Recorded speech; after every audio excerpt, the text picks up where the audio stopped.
जय श्री कृष्ण। राधे राधे। आइए सुनते हैं उत्पन्ना एकादशी की कथा। श्री सूत जी बोले, हे विप्रो, भगवान श्री कृष्ण ने विधि सहित इस एकादशी महात्म्य को अर्जुन से कहा था। प्रभु में जिनकी श्रद्धा है वे ही इस व्रत को प्रेम पूर्वक सुनते हैं और इस लोक में अनेक सुखों को भोग कर अंत में वैकुंठ को प्राप्त करते हैं। एक बार अर्जुन ने भगवान श्री कृष्ण से पूछा, हे जनार्दन, एकादशी व्रत की क्या महिमा है? इस व्रत को करने से कौन सा पुण्य मिलता है? इसकी विधि क्या है? सो आप मुझे बताने की कृपा करें। अर्जुन के ये वचन सुन भगवान श्री कृष्ण ने कहा, हे अर्जुन, सर्वप्रथम हेमंत ऋतु के मार्गशीर्ष माह में कृष्ण पक्ष की एकादशी का व्रत करना चाहिए। दशमी की संध्या को दातुन करनी चाहिए और रात्रि को भोजन नहीं करना चाहिए। एकादशी को प्रातः संकल्प नियम के अनुसार कार्य करना चाहिए। मध्याह्न को संकल्प पूर्वक स्नान करना चाहिए। स्नान से पूर्व शरीर पर मिट्टी का लेप लगाना चाहिए। स्नान के बाद मस्तक पर चंदन का तिलक लगाना चाहिए। चंदन लगाने का मंत्र पढ़ना चाहिए। स्नान के उपरांत धूप दीप नैवेद्य से भगवान की पूजा अर्चना करनी चाहिए। रात्रि में दीपदान करना चाहिए। ये सभी सात्विक कर्म भक्ति पूर्वक करने चाहिए। रात में जागरण करते हुए श्री हरि के नाम का जप करना चाहिए तथा किसी भी प्रकार के भोग विलास या स्त्री संग से सर्वथा दूर रहना चाहिए। हृदय में पवित्र एवं सात्विक विचारों को ही स्थान देना चाहिए। इस दिन श्रद्धा पूर्वक ब्राह्मणों को दान दक्षिणा देनी चाहिए और उनसे अपने पापों की क्षमा मांगनी चाहिए। धार्मिक जनों को शुक्ल पक्ष और कृष्ण पक्ष की दोनों एकादशियों को एक समान समझना चाहिए। इनमें भेदभाव नहीं करना चाहिए। मनुष्य एकादशी का व्रत करते हैं, उनको शंखोद्वार तीर्थ एवं दर्शन करने से जो पुण्य प्राप्त होता है वह एकादशी व्रत के पुण्य के 16वें भाग के बराबर भी नहीं है।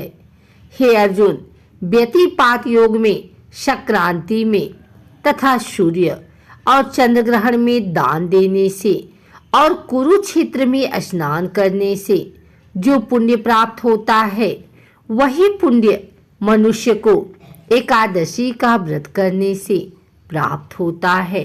हे कुंती पुत्र, जो फल वेद पाठी ब्राह्मणों को 1000 गोदान करने से प्राप्त होता है, उससे 10 गुना अधिक पुण्य एकादशी का व्रत करने से मिलता है। 10 श्रेष्ठ ब्राह्मणों को भोजन कराने से जो पुण्य प्राप्त होता है वह एकादशी के पुण्य के 10वें भाग के बराबर होता है। निर्जल व्रत करने का आधा फल एक बार भोजन करने के बराबर होता है। अतः एकादशी का व्रत करने पर ही यज्ञ दान तप आदि मिलते हैं, अन्यथा नहीं। अतः एकादशी का व्रत अवश्य ही करना चाहिए। इस एकादशी के व्रत में शंख से जल नहीं पीना चाहिए। मांसाहार तथा अन्य निरामिष आहार का एकादशी के व्रत में सर्वथा निषेध है। एकादशी व्रत का फल 1000 यज्ञों से भी ज्यादा है। भगवान श्री कृष्ण के वचन सुन अर्जुन ने कहा, हे प्रभु, आपने इस एकादशी व्रत के पुण्यों को अनेक तीर्थों के पुण्य से श्रेष्ठ तथा पवित्र क्यों बतलाया है? कृपा करके यह सब आप विस्तार पूर्वक कहिए। श्री कृष्ण बोले, हे पार्थ, सतयुग में एक महाभयंकर असुर हुआ था। उसका नाम मूर था। उस असुर ने इंद्र आदि देवताओं पर विजय प्राप्त कर उन्हें उनके पद से हटा दिया। तब इंद्र ने भगवान शंकर से प्रार्थना की, हे भोलेनाथ, हम सब देवता मूरसुर के अत्याचारों से दुखी होकर मृत्यु लोक में अपना जीवन व्यतीत कर रहे हैं। राक्षसों के भय से हम बहुत दुख और कष्ट भोग रहे हैं। मैं स्वयं बहुत दुखी और भयभीत हूँ। अन्य देवताओं की तो बात ही क्या है। अतः हे कैलाशपति, कृपा कर आप मूरसुर के अत्याचार से बचने का उपाय बतलाइए। देवराज की प्रार्थना सुन शंकर जी ने कहा, हे देवेंद्र, आप भगवान श्री हरि के पास जाइए। मधुकैटभ का संहार करने वाले भगवान विष्णु देवताओं को अवश्य ही इस भय से मुक्त करेंगे। महादेव जी के आदेशानुसार इंद्र तथा अन्य देवता क्षीर सागर गए, जहां पर भगवान श्री हरि शीश शैया पर विराजमान थे। इंद्र सहित सभी देवताओं ने भगवान विष्णु के समक्ष उपस्थित होकर उनकी स्तुति की। हे तीनों लोकों के स्वामी, आप स्तुति करने योग्य हैं। हम सभी देवताओं का आपको कोटि कोटि प्रणाम है। हे असुरों के संहारक, हम आपकी शरण में हैं, आप हमारी रक्षा करें। हे त्रिलोकपति, हम सभी देवता असुरों के अत्याचारों से भयभीत होकर आपकी शरण में आए हैं। इस समय असुरों ने हमें स्वर्ग से निकाल दिया है और हम सभी देवता बड़ी ही दयनीय स्थिति में मृत्यु लोक में विचरण कर रहे हैं। अब आप ही हमारे रक्षक हैं, रक्षा कीजिए। हे कैलाशपति, हे जगन्नाथ, हमारी रक्षा करें। देवताओं की करुण पुकार सुनकर भगवान श्री हरि बोले, हे देवगणों, वह कौन सा असुर है जिसने देवताओं को जीत लिया है? आप सभी देवगण किसके भय से पृथ्वी लोक में भटक रहे हैं? क्या वह असुर इतना बलवान है जिसने इंद्र सहित सभी देवताओं को जीत लिया है? तुम निर्भय होकर मुझसे सब हाल बताओ। भगवान विष्णु के इन स्नेहमयी वचनों को सुनकर देवेंद्र ने कहा, हे प्रभु, प्राचीन काल में ब्रह्मवंश में उत्पन्न हुआ नारी जंगम नामक का एक असुर था, जिसका मोर नामक एक पुत्र है, जो चंद्रवती नामक नगरी में निवास करता है, जिसने अपने बल से मृत्युलोक और देवलोक को जीत लिया है और सब देवताओं को देवलोक से निकालकर अपने असुर कुल के असुरों को इंद्र, अग्नि, यम, वरुण, चंद्रमा आदि लोकपाल बना दिया है। वह स्वयं सूर्य बनकर पृथ्वी को तापता है और स्वयं मेघ बनकर जल की वर्षा करता है। अतः आप इस बलशाली भयानक असुर का संहार करके देवताओं की रक्षा करें।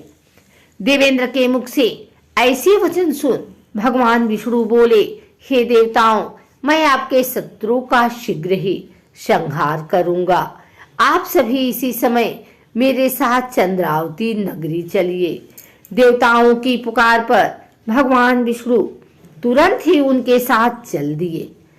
उधर असुरराज मोर ने अपने तेज से जान लिया था कि श्री विष्णु युद्ध की इच्छा से उसकी राजधानी की तरफ आ रहे हैं। अतः अपने राक्षस योद्धाओं के साथ वह भी युद्ध भूमि में आकर गरजने लगा। देखते ही देखते युद्ध शुरू हो गया। युद्ध शुरू होने पर अनगिनत असुर अनगिनत अस्त्रों शस्त्रों को धारण कर देवताओं से युद्ध करने लगे, किंतु देवता तो पहले ही डरे हुए थे। वह अधिक देर तक राक्षसों का सामना न कर सके और भाग खड़े हुए। तब भगवान विष्णु स्वयं युद्ध भूमि में आ गए। असुर पहले से भी ज्यादा जोश में भरकर भगवान विष्णु से युद्ध करने लगे। वे अपने अस्त्र शस्त्रों से उन पर भयंकर प्रहार करने लगे। असुरों के आक्रमण वारों को श्री विष्णु अपने चक्र और गदा के प्रहारों से नष्ट करने लगे। इस युद्ध में अनेक असुर सदा के लिए मृत्यु की गोद में समा गए। किंतु असुरराज मोर भगवान विष्णु के साथ निश्चल भाव से युद्ध करता रहा। उसका तो जैसे अभी बाल भी बाका नहीं हुआ था। वह बिना डरे युद्ध कर रहा था। भगवान विष्णु मोर को मारने के लिए जिन जिन शास्त्रों का प्रयोग करते, वे सब उनके तेज से नष्ट होकर उस पर पुष्पों के समान गिरने लगते। अनेक अस्त्रों शस्त्रों का प्रयोग करने पर भी भगवान विष्णु उससे जीत न सके। तब वे आपस में मल्लयुद्ध करने लगे। भगवान श्रीहरि उस असुर से देवताओं के लिए सहस्र वर्ष तक युद्ध करते रहे, किंतु उस असुर से न जीत सके। अंत में भगवान विष्णु शांत होकर विश्राम करने की इच्छा से बद्रिकाश्रम स्थित 38 कोस लंबी एक द्वार वाली हेमवती नाम की एक गुफा में प्रवेश कर गए। हे अर्जुन, उस गुफा में प्रभु ने शयन किया। भगवान विष्णु के पीछे पीछे वह असुर भी चला आया था। भगवान श्रीहरि को सोता देखकर वह उन्हें मारने को तैयार हो गया। वह सोच रहा था कि मैं आज अपने चीर शत्रु को मारकर हमेशा हमेशा के लिए निष्काम हो जाऊंगा, परंतु उसकी यह इच्छा पूर्ण न हो, क्योंकि उसी समय भगवान विष्णु की देह से दिव्य वस्त्र धारण किए एक अत्यंत मोहिनी कन्या उत्पन्न हुई और राक्षस को ललकार कर उससे युद्ध करने लगी। उस कन्या को देखकर राक्षस को घोर आश्चर्य हुआ और वह सोचने लगा कि यह ऐसी दिव्य कन्या कहाँ से उत्पन्न हुई। और फिर वह असुर उस कन्या से लगातार युद्ध करता रहा। कुछ समय बीतने पर उस कन्या ने क्रोध में आकर उस असुर के शास्त्रों के टुकड़े टुकड़े कर दिए, उसका रथ तोड़ डाला। अब तो उस असुर को बड़ा ही क्रोध आया और वह सारी मर्यादाएं भंग करके उस कन्या से मल्ल युद्ध करने लगा। उस तेजस्वी कन्या ने उसको धक्का मारकर मूर्छित कर दिया और उसकी मूर्छा टूटने से पूर्व ही उसका सिर काटकर धड़ से अलग कर दिया। सिर काटते ही वह असुर पृथ्वी पर गिर पड़ा और मृत्यु को प्राप्त हुआ। बाकी बचे असुर अपने राजा को ऐसा दुखद अंत देखकर भयभीत होकर पाताल लोक में भाग गए। भगवान विष्णु जब निद्रा से जागे तो उस असुर को मरा देखकर उन्हें घोर आश्चर्य हुआ और वे सोचने लगे कि इस महाबली को किसने मारा है। तब वह तेजस्वी कन्या श्री हरि के हाथ जोड़कर बोली, हे जगदीश्वर, यह असुर आपको मारने को उद्धत था, तब मैंने आपके शरीर से उत्पन्न होकर इस असुर का वध किया है।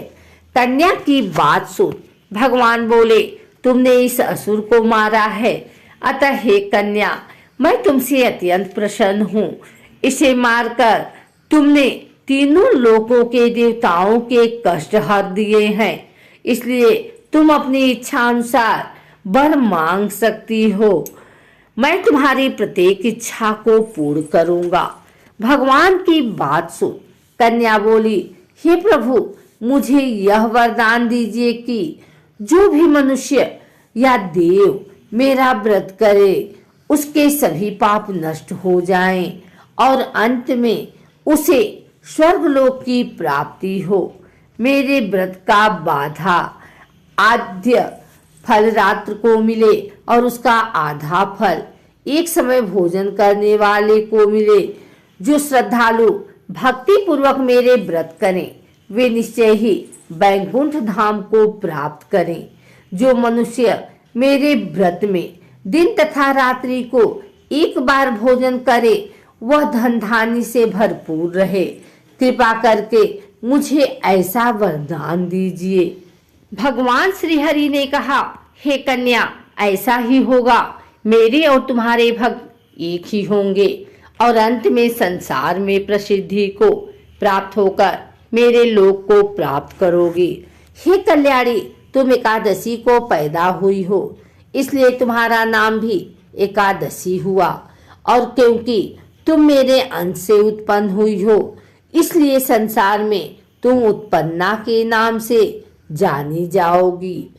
तथा जो मनुष्य इस दिन व्रत करेंगे उनके समस्त पाप नष्ट हो जाएंगे, और तुम मेरे लिए अब तीज, अष्टमी, नवमी और 14 से भी अधिक प्रिय हो।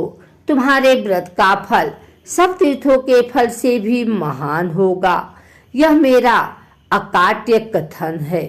इतना कहकर भगवान श्री हरि उसी स्थान पर अंतर ध्यान हो गए। श्री कृष्ण ने कहा, हे पांडुपुत्र, एकादशी के व्रत का फल सभी व्रतों व सभी तीर्थों के फल से महान है। एकादशी व्रत करने वाले मनुष्यों के शत्रुओं का मैं जड़ से नाश कर देता हूँ और व्रत करने वाले को मोक्ष प्रदान करता हूँ। उन मनुष्यों के जीवन के जो भी कष्ट होते हैं मैं भी उन्हें दूर करता हूँ। अर्थात मुझे अत्यंत प्रिय एकादशी के व्रत को करने वाला प्राणी सभी ओर से निर्भय और सुखी होकर अंत में मोक्ष को प्राप्त होता है। हे कुंती पुत्र, यह मैंने तुम्हें एकादशी की उत्पत्ति के विषय में बतलाया है। एकादशी व्रत सभी पापों को नष्ट करने वाला और सिद्धि प्रदान करने वाला है। श्रेष्ठ मनुष्यों को दोनों पक्षों की एकादशियों के समान समझना चाहिए। उनमें भेदभाव करना उचित नहीं है। जो मनुष्य एकादशी महात्म्य का श्रवण व पाठन करेंगे उन्हें अश्वमेध यज्ञ के समान फल प्राप्त होगा। यह मेरा अकाट्य कथन है।